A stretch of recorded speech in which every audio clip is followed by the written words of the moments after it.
Kapanyawan, paminawa ang pagmatuod sa kayuhan sa mga produkto sa SED Marketing. Si Leonora Santos, taas og sugar level. Miinom sa SED Panyawan Coffee Mix. Ang sugar ko minsan 200 something sa umaga. Nagre-range siya ganyan. Pero nito pong nagpapanyawan coffee na ako. Ang baba po, 134. Minemaintain ko po yung panyawan coffee. Hindi na po tumataas ng ganong kataas. Ako to si Mrs. Leonora Santos sa Pasig, Metro Manila. Basta tatak SED Marketing, tatak kining magaling.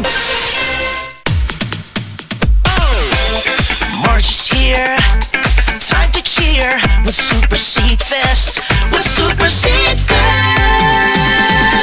Book your seat, Super Seeds with Cebu Pacific. Book your seat, Super Seeds with Super Seed Fest. Book your seat, Super Seeds with Cebu Pacific. Book your seat, Super Seeds with Cebu Pacific. Book your seat, Super Seeds with Super Seed Fest. Nakatikim ka na ba ng kapeng humahagod sa lalamunan ang sarap at pait nito? Suabe! Naririto na ang kapeng masarap na nakakatulong pa sa kalusugan. SED Panyawan Coffee Mix. Panyawan Coffee Mix. Ang pait at lakas ng panyawan herb na nakakatulong magpalakas ng katawan at mangosteen na siyang nakakapagpalakas ng ating immune system. SED Panyawan Coffee. Tamang pait, tamang lasa, tamang nakakatulong sa katawan.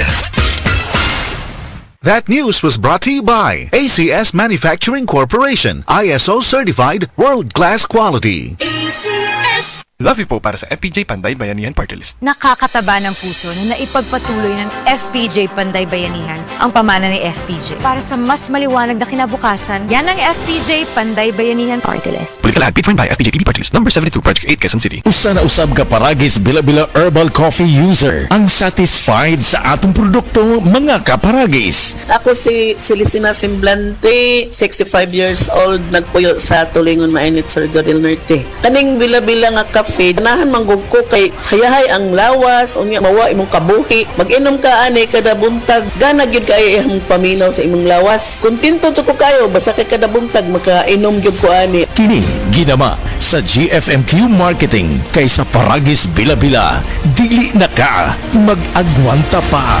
This time check is brought to you by Tanduay Light. Gaanang may kasama. Sa adlaw-adlaw nato nga pag-inom og DTX 500, makatabang kini sa pagtunaw sa LDL o bad cholesterol nga mao ang hinundan og responsable sa pagbara sa atong mga ugat. Kayan ang pagtaas sa bad cholesterol. Batasanon nato ang pag-inom og DTX 500. Highly recommended sa mga eksperto. DTX 500. Mapalit sa mga butika. DTX 500. Ako si Annabelle. As kayo ako cholesterol level nasa 200 plus. Akong gisulayan inom og DTX 500. Halos tanan akong silingan ga DTX 500. Nag-inom ko 3 capsules a day. Sa usa ka bulan pagpa-check up na ako, nag 100 na lang. DTX 500. Mapalit sa mga butika.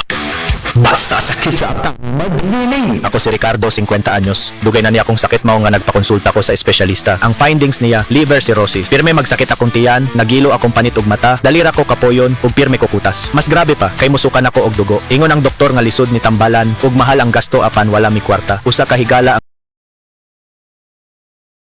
nabati nako ang kausaban. Nihapsay na akong pamati. Salamat sa yiling. Basta sakit sa atang madliling. Ang yiling mapalit sa mercury ug mga suking botika. Mahalagang paalala, ang yiling ay hindi gamot at hindi dapat gamitin panggamot sa anumang uri ng sakit. That time check was brought to you by PCSO. PCSO, hindi umuurong sa pagtulong.